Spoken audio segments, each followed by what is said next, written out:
Baiklah Bapak-bapak, mari kita mulai. Assalamualaikum warahmatullahi wabarakatuh. Alhamdulillah wa syukurillah ala ni'amillah wa la hawla wa la quwwata illa billah. Asyhadu an la ilaha illallah wa la syarika lah. Wa asyhadu anna Muhammadan abduhu wa rasuluhu la nabiyya ba'dah. Allahumma shalli wa sallim ala sayyidina Muhammad ibn Abdillah wa ala alihi wa ashabihi wa tabi'ina lahum bi ihsanin ila yaumil qiyamah.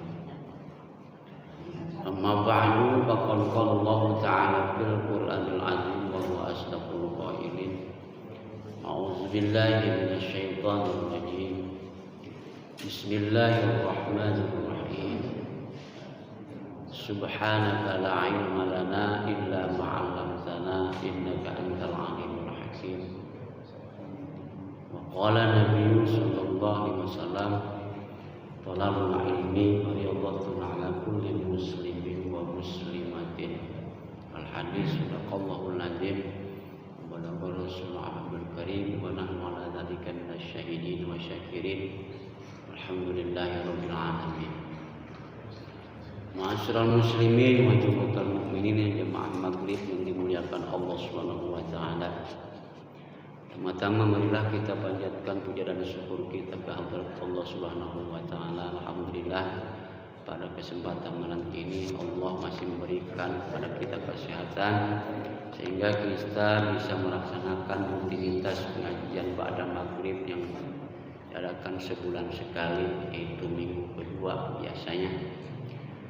Dengan ini lawat dan salam mugia Allah limpahkan atas baginda kita Nabi besar Muhammad sallallahu alaihi wasallam dan juga kepada para sahabat, para keluarga dan kepada para pengikutnya hingga kiamat. Hadirin jamaah salat maghrib yang dimuliakan Allah Subhanahu wa taala. Melanjutkan tentang masalah pengajian kemarin. Langsung aja. Alhamdulillah kini berada di bulan yang mulia, mudah-mudahan kita dimuliakan oleh Allah Subhanahu wa taala, yaitu bulan Rajab. Bulan Rajab pas kebetulan sekali berkenaan dengan satu Rajab itu bertepatan dengan tanggal 1-nya 2025. Mudah-mudahan ini adalah yang terbaik khususnya bagi bangsa kita Indonesia dan seluruhnya umat muslim. Semoga di tahun 2025 apapun dan dimanapun, sedang apapun, semoga menuju kepada yang lebih baik daripada tahun sebelumnya. Hadirin para jemaah maghrib yang dimuliakan Allah Subhanahu wa taala. Kemarin adalah jadwal, yaitu bab tentang masalah sholat Jum'ah. Alhamdulillah sudah selesai tentang masalah sholat Jum'ah. Menurut madhab Syafi'i, waktu minggu kemarin atau bulan kemarin saya mengatakan bahwa di dalam kitab Safinatun Najah diatur tentang masalah jamaah sholat Jum'ah itu kalau tidak dilakukan 40 hari, 40 jamaah, 40 orang, ya, menurut Imam Syafi'i tidak sah. Kan gitu kemarin. Jadi kalau menurut Imam Syafi'i itu sholat Jum'ah harus berada 40 orang jamaah, tidak diiringi dengan orang luar yang bukan warga BSD misalnya. Contohkan kembali, Misal warga BSD jumlah yang biasa melakukan sholat Jum'ah ada 39. Ditambah pengkhutbah dari luar, misalnya satu, pas jadi jumlahnya 40. Orang mukimin yang asli, orang BSD yang asli yang biasa melakukan Jum'ah di BSD jumlah 39 ditambah dari Lancap Pelupuh atau dari mana, yaitu sebagai khotib. Jadi pas jumlahnya 40 orang, maka itu menurut Imam Syafi'i tetap yang khutbah tidak terhitung orang BSD. Yang khutbah tidak terhitung orang mukim di BSD. Berarti kalau begitu kata Imam Syafi'i, karena khutbahnya ragu, khutbahnya takut tidak sah, fasolau al-jum'ata, di situ diatur di dalam kitab Fathul Mu'in. Kata Imam Syafi'i di dalam Fathul Mu'in, fa in ikhtatu fasolau al-jum'ata. Kalau kamu ingin berhati-hati, walaupun jumlah memang ada 40, tetapi bukan dengan orang BSD. Satu bukan orang BSD, laksanakanlah sholat Jumat, kata Imam Syafi'i. Namun karena ini sifatnya kehati-hatian, karena ini batal, khawatir batal Jumatnya, fasolau al-jum'ata summat zuhra. Kemudian setelah melakukan sholat Jumat, lakukan sholat zuhur, namanya i'adah. Awas, jangan dibilang bid'ah. Ini pemahaman yang di dalam kitab di kampung-kampung suka dilakukan hal ini. Khawatir sholat Jumatnya tidak sah, maka melaksanakan saja sholat Jumat. Cuman pas sholat summat zuhra, lakukan sholat zuhur, pengganti daripada kekhawatiran batal sholat Jumat ini. Itu makanya atur di dalam kitab Fathul Mu'in, diatur. Itu adalah qaul qadim madhab Imam Syafi'i di dalam kitab Fathul Mu'in. Nah, itu. Maka dengan demikian yang paling utama baik di dalam melakukan sholat berjamaah dari setiap waktunya itu, yang paling afdol itu adalah warga Bumi Serang pribadi, warga BSD pribadi yang jadi imam.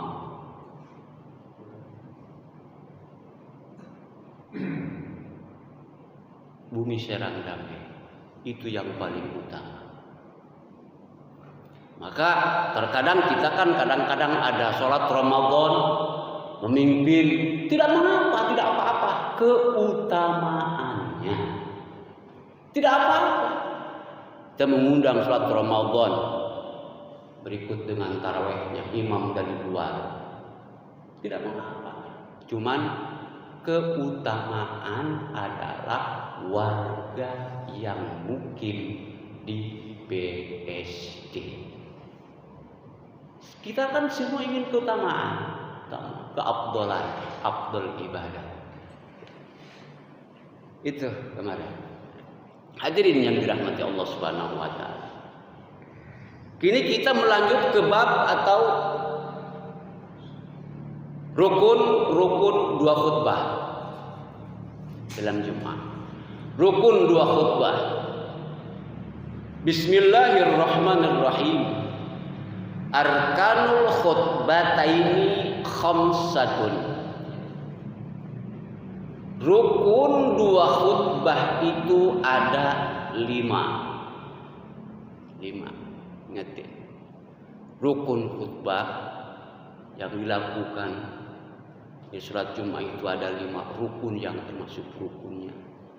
Maka kalau termasuk rukun, apabila ditinggalkan salah satu rukun, tidak sah khutbahnya.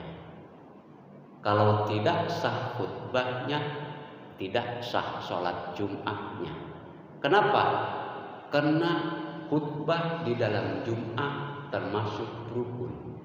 Para ulama mengatakan khutbah yang dilakukan 2 khutbah, khutbah pertama, khutbah kedua itu pengganti daripada sholat yang 2 rakaat. Kan sholat zuhur 4 rakaat, Jumat 2 rakaat, khutbah itulah penggantinya.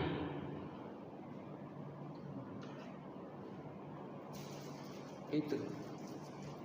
Maka kalau salah satu rukun khutbahnya tidak dibawa, ini katakan arkanul khutbataini khamsatun, rukun khutbah itu ada 5. Yang pertama hamdulillahi bihima, yang pertama memuji kepada Allah Subhanahu wa taala.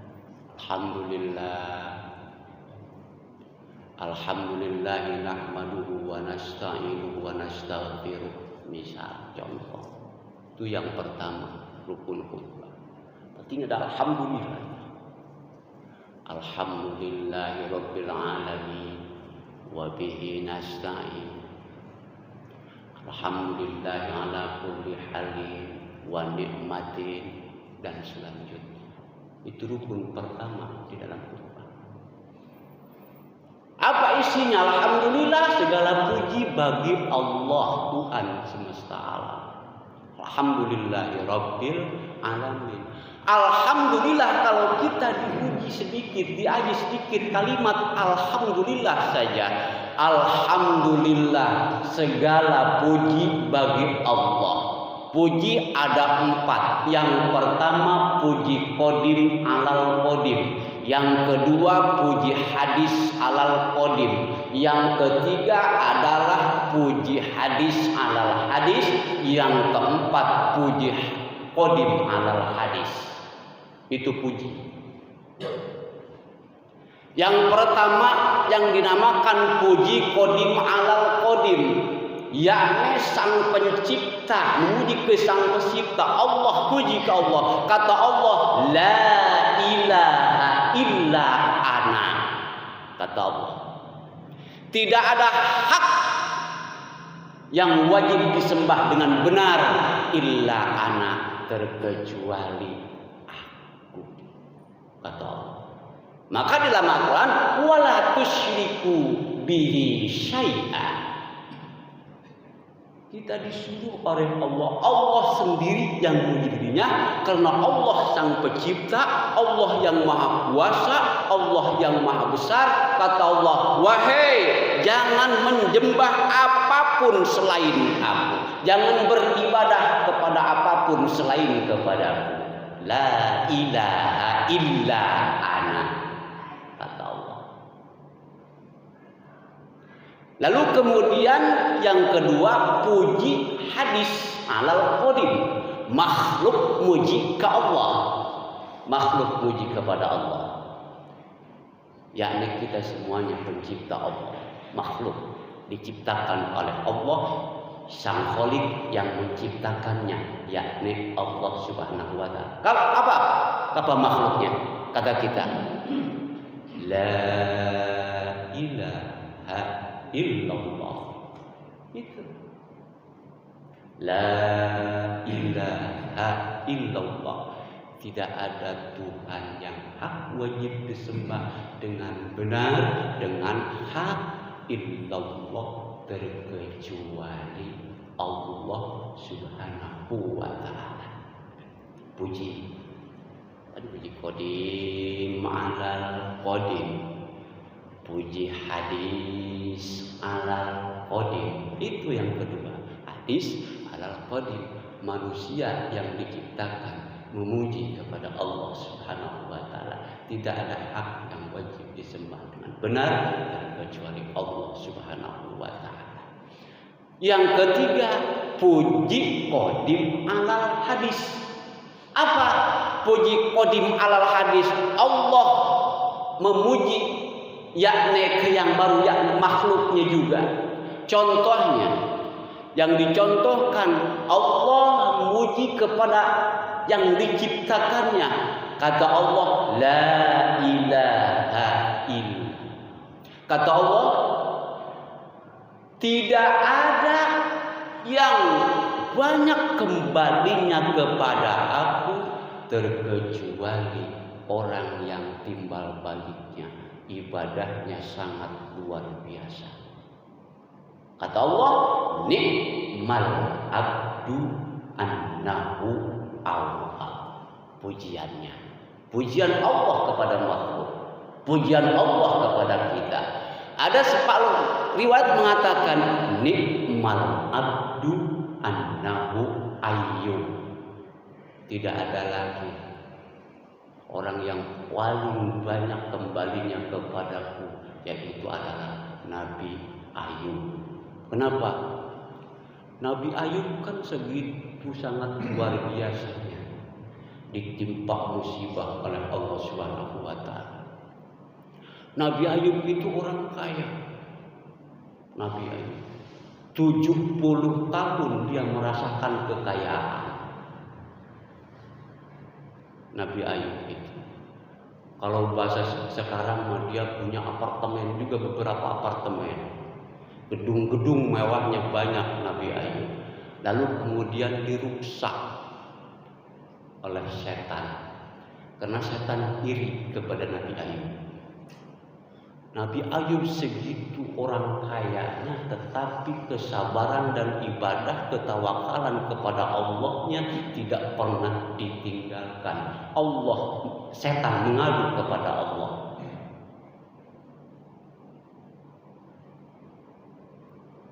Kata setan kepada Allah, pantas aja Nabi Ayub ibadahnya rajin, kesabaran melekat di dadanya, ketawakalan kepada Allah Subhanahu wa taala sangat tinggi, pantas diberi kekayaan. Coba kalau Allah hancurkan kekayaannya, hilangkan kekayaannya, coba dia mau ibadah atau enggak? Kata Allah, mau dia kaya, mau dia miskin, tetap Nabi Ayub pasti beribadah. Akhirnya setan yang merusak pada harta kekayaannya. Segitu banyak kekayaan habis, hancur, ladang hancur, rumah-rumah gedong hancur, yang sudah mengambil kesenangan 70 tahun kurang lebih. Di situ mulai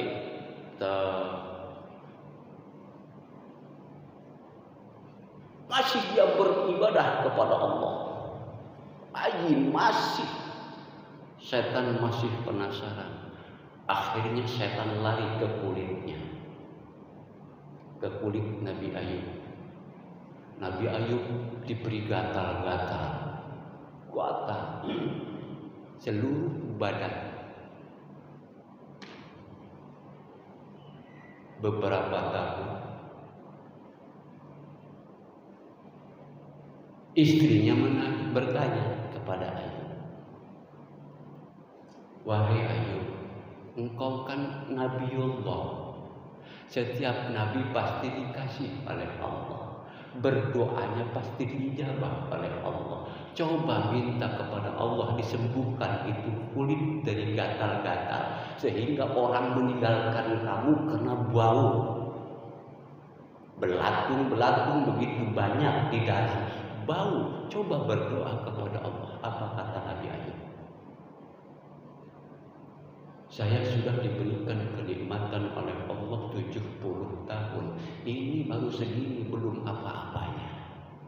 Kata Nabi Ayub, belum ada apa-apa. Kita diberi kesehatan 70 tahun, kita diberi kemewahan 70 tahun, kita diberi keindahan 70 tahun. ini hanya baru 1 tahun, 2 tahun, 3 tahun, belum ada apa-apanya. Ini ujian dari Allah untuk kita. Sungguh sangat luar biasa, kata istrinya, yaitu Lia istrinya, namanya Lia. Sampai-sampai Nabi Ayub diberi cobaan segitu berat, tinggal tulang terbungkus, kulit daging sudah tidak ada, sehingga mau ke kamar mandi pun, mau ke tempat wudhu harus dipayang dengan istrinya, oleh istrinya, sudah tidak bisa berjalan lagi. Maka dengan demikian pantas Allah muji ke Nabi Ayub, nikmal abdu annahu Ayub. Tidak ada lagi manusia yang paling banyak timbal baliknya kepada saya, itu adalah Nabi Ayub.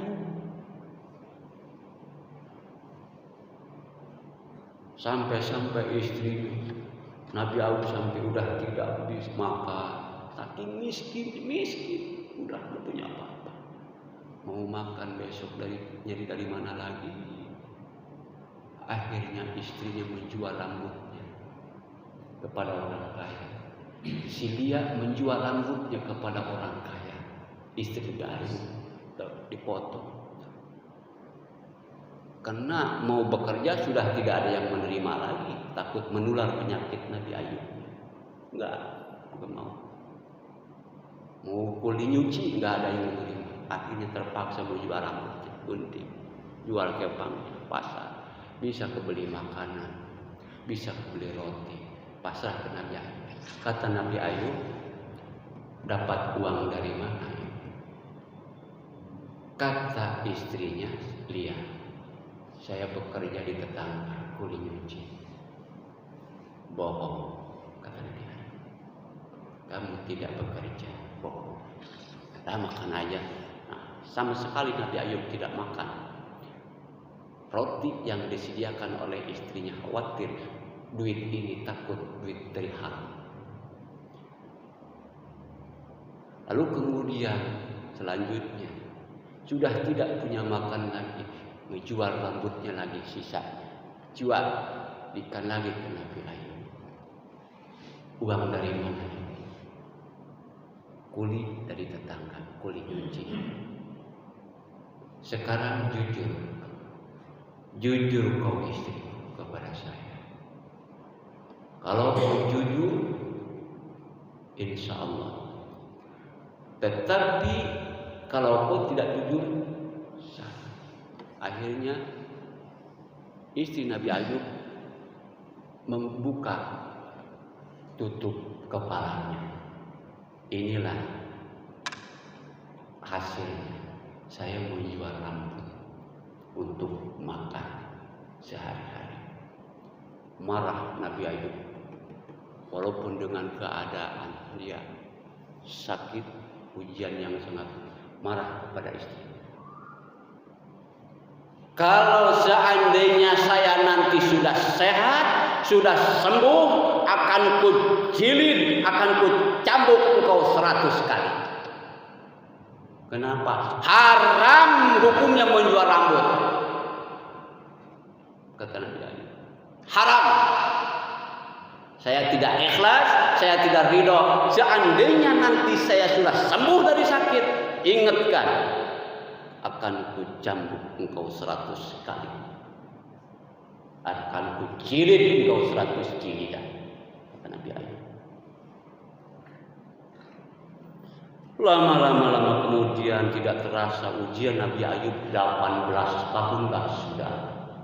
Pada waktu itu minta diantar, sudah 18 tahun ujian, minta diantar sama istrinya. Saat ingin melakukan wudu, ingin melakukan sholat, mau ke tempat air kamar mandi lah, dipayang.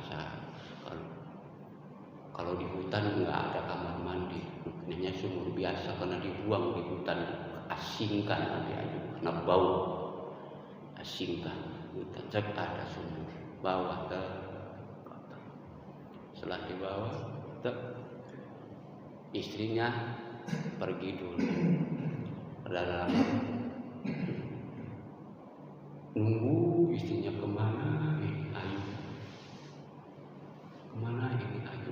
Setelah Nabi Ayub datang ke sumur, ada ilham. Allah memberikan wahyu ilham kepada Nabi Ayub. Wahai Ayub, kau ketikkan kakimu di situ, lalu kemudian di situ pasti ada air. Kalau sudah muncul airnya, kau minum dan kau mandi di situ. Ketikkan kakinya, muncullah air, lalu kemudian Nabi Ayub minum dan mandi, langsung sembuh seketika,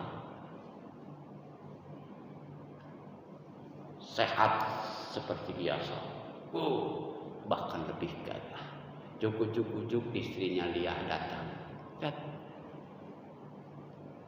Kang, kalau kata kita, tadi di sini suami saya nih. Kamu ngelihat suami saya enggak, Kang? Kata Nabi Daud. Enggak ngelihat. Enggak, saya takut dimakan harimau karena suami saya lagi sakit. Enggak ngelihat, kata Nabi Ayub. Padahal itu yang ditanya. Karena tidak mungkin kalau menurut istrinya, tidak mungkin. Kok bisa seperti ini? Tidak mungkin. Benar nggak ngelihat? Akhirnya Nabi Ayub, ini suamimu ya. Yang benar, benar. Ini suamimu. Kaget sembuh seperti biasa. Seperti biasa aja sembuh. Rangkul.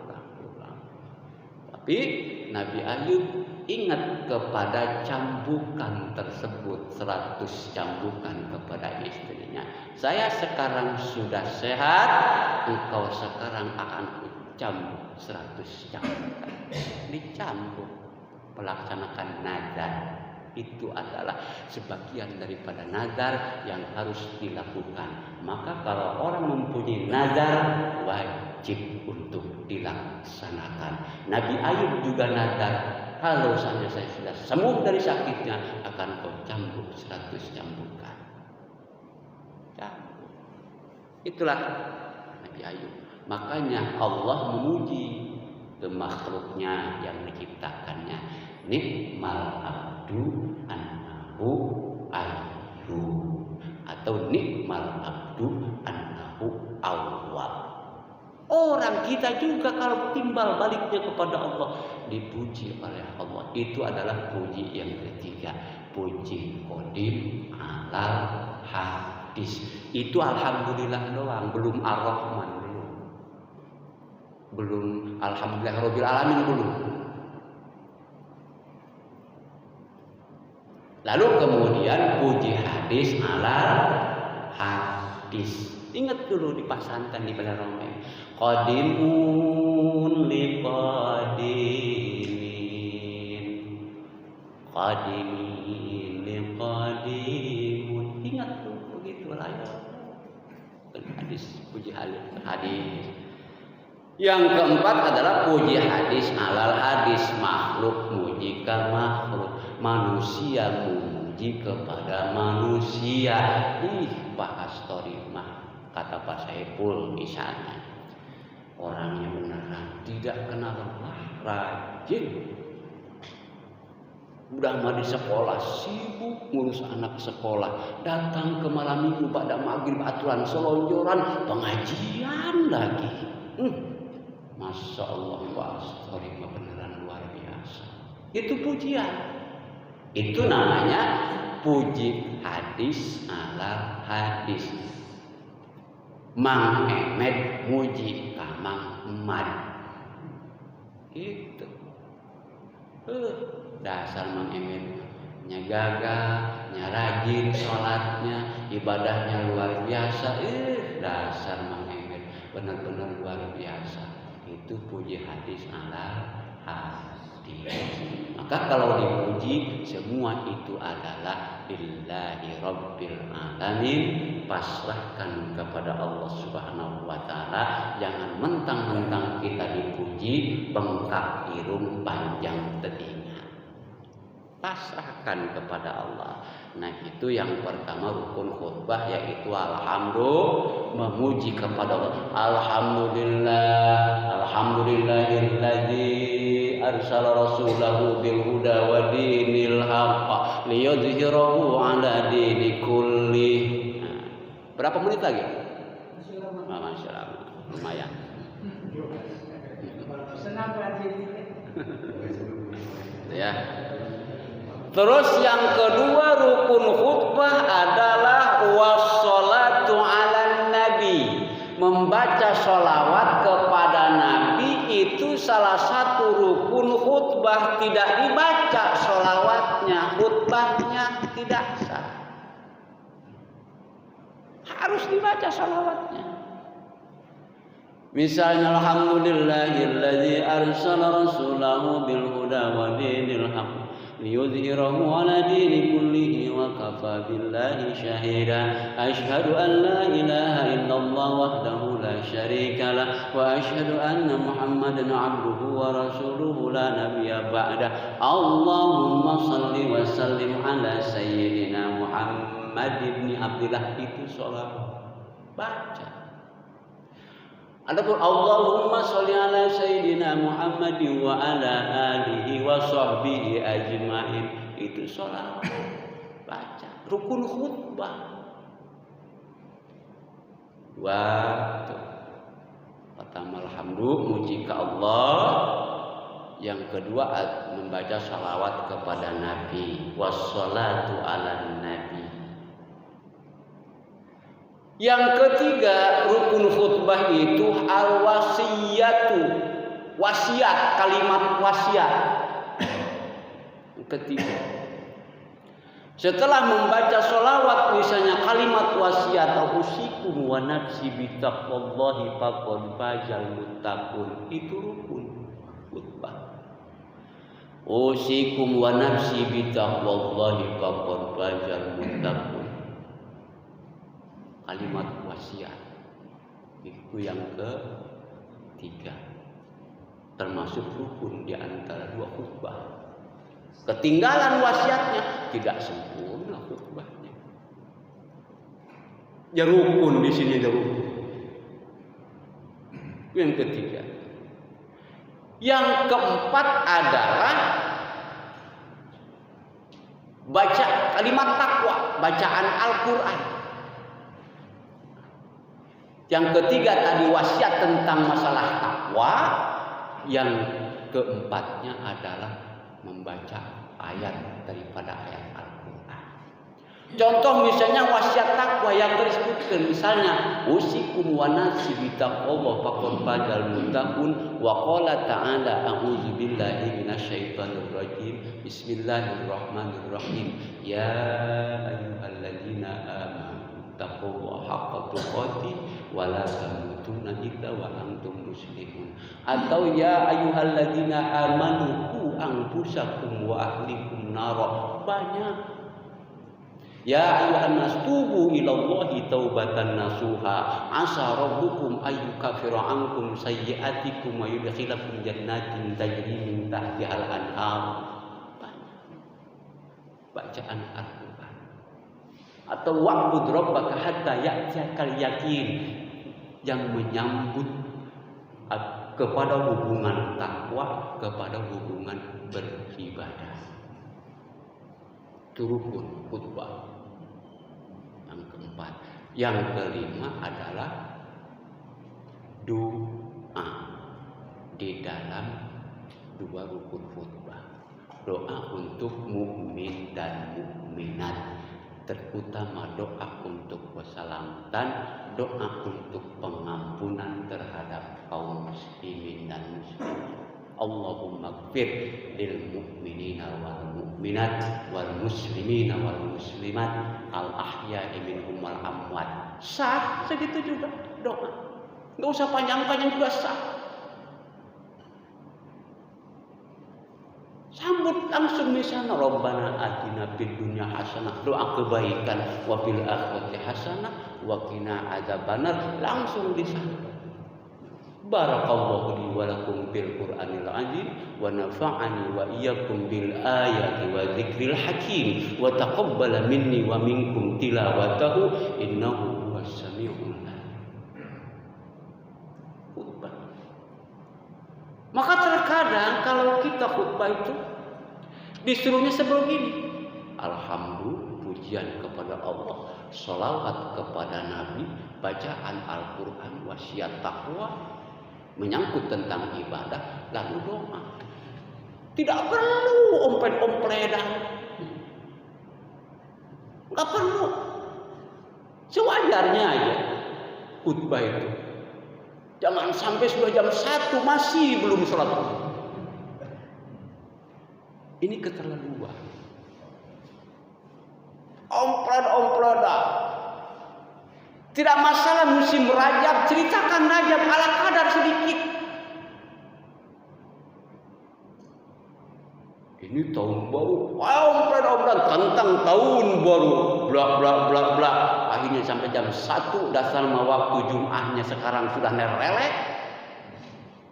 Khutbah lama, datang ke imam, suratnya Al-Baqarah. Mau sholat masuk siang di hotel. Masuk siang, Jumat belum selesai, masih khutbah. Datang imam, Bismillahirrahmanirrahim. Wa idh qala rabbuka lil malaikati inni ja'ilun fil ardi khalifah qalu ataj'alu fiha man yufsidu fiha wa yasfiku ad-dima wa nahnu nusabbihu bihamdika wa nuqaddisu lak qala inni a'lamu ma la ta'lamun wa 'allama adama al-asma'a kullaha thumma 'aradahum 'ala al-malaikati faqala anbi'uni bi asma'i haula'i in kuntum shadiqin qalu subhanaka la ilma lana ma'mum. Panjang hancur sholat Jumat, hancur hatinya, hancur.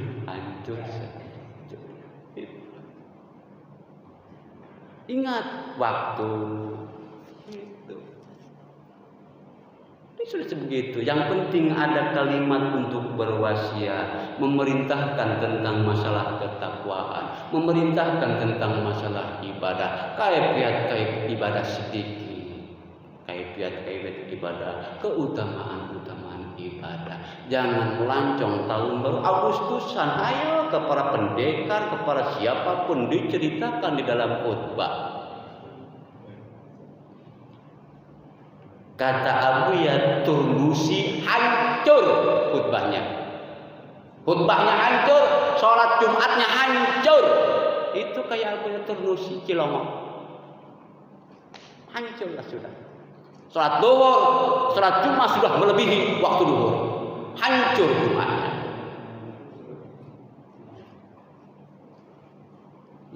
Makanya ayo sedikit-sedikit perbaiki. Bukan tidak boleh, boleh, tidak mengapa beri pemahaman kepada para jamaah. Memang itu adalah makna khutbah. Boleh, tidak dilarang. Silahkan, penting bisa ngatur. Ya. Yang kelima itu adalah yang terakhir tadi, yaitu adalah doa mukmin. Itu rukun di dalam khutbah, jangan sampai ketinggalan. Misal kita contohkan dari awal, Alhamdulillahilladzi an'ama alaina wa hadana ila dinil Islam. Itu salah satu pujian, satu. Lalu kemudian setelah itu syahadat segala macam, syahadat tauhid, syahadat rasul. Syahadat tauhid berarti syahadat asyhadu alla ilaha illallah, syahadat rasul berarti wa asyhadu anna muhammadar rasulullah. Digabungkan dua syahadat, syahadat tauhid dengan syahadat rasul, jadi dua kalimat syahadat, disebutlah syahadatain. Kemudian baca sholawat, rukun Jumat yang kedua, rukun khutbah yang kedua, Allahumma sholli ala sayyidina Muhammad wa ala ali sayyidina Muhammad sah. Yang penting ada sholawatnya. Kemudian yang ketiga itu adalah wasiat takwa. Ya ayuhan nas usikum wa nafsi bi taqwallah faqad fazal muttaqun. Qala ta'ala a'udzu billahi minasyaitonir rajim. Bismillahirrahmanirrahim. Ya ayyuhalladzina amanu taqullaha haqqa tuqatih. Itu sudah menjadi favorit. Wala tamutunna illa wa antum muslimun. Yang keempat itu adalah setelah sholawat, setelah wasiat, berarti yang kelima doa. Di dalam rukun khutbah yang kelima itu biasanya seperti kita menggunakan kalimatnya atau ayatnya. Bismillahirrahmanirrahim. Qala Allah Ta'ala a'udzu billahi minasyaitonir rajim. Bismillahirrahmanirrahim. Innallaha wa malaikatahu yusholluna 'alan nabi ya ayyuhalladzina amanu shollu 'alaihi wa sallimu taslima. Langsung dari situ bisa Allahumma sholli ala sayyidina Muhammadin fil awwalin wal akhirin wa barik wa sallim radhiyallahu ta'ala kulli sahabati Rasulillah ajmain. Amin amin. Allahumma ighfir lil mu'minina wal mu'minat wal muslimina wal muslimat al ahya'i minhum wal amwat. Rabbana la tuzigh qulubana ba'da idh hadaitana, dan selanjutnya baru Rabbana taqabbal minna innaka antas samiul alim wa tub 'alaina innaka antat tawwabur rahim. Ibadallah, innallaha ya'muru bil adli wal ihsan. Sesungguhnya Allah memerintahkan harus adil dan baik. Innallaha ya'muru bil adli wal ihsan wa ita'il qurba. Berilah kerabat-kerabat, jenguk silaturahim dengan kerabat. Karena sebaik-baik silaturahim itu adalah dengan kerabat. Baik-baik mengasihi itu adalah dengan kerabat. Kerabat satu jurusan, kerabat. Jangan dianggap ya memang kalau diartikan innallaha ya'muru bil adli wal ihsan wa ita'il qurba wa yanha 'anil fahsya'i wal munkar wal baghi ya'idukum la'allakum tadhakkarun fadhkurullahal 'azim yadhkurkum.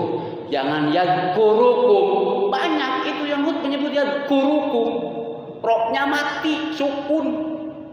Jangan yadhkurukum, yadhkurkum. Ayat Al-Quran. Jangan dihidupkan rohnya. Banyak. Karena sudah menjadi kebiasaan, tidak berhati-hati dalam mengoreksi ayat. Akhirnya inna ya'murukum bil adli ya'mur yadhkurkum yadhkurukum yadhkurkum. Koreksi, harus mengoreksi. Makanya ilmu itu tidak lepas dari terus dimutalaah, diperiksa. Contohnya, ini kalau tidak dimutalaah seperti ini, kitab-kitab seperti kalau kita tidak dimutalaah begini. Misalnya akan terus bisa menghilang kalau tidak dilihat. Al-Quran pun demikian. Jangan mentang-mentang kita sudah hafal Al-Quran, tidak dimutalaah, hilang dengan sendirinya. Kenapa? Orang yang sudah hafal Al-Quran lalu kemudian lupa, itu yang berbahaya. Waktunya habis. 3 menit lagi. Hah? Ya, mudah-mudahan bermanfaat.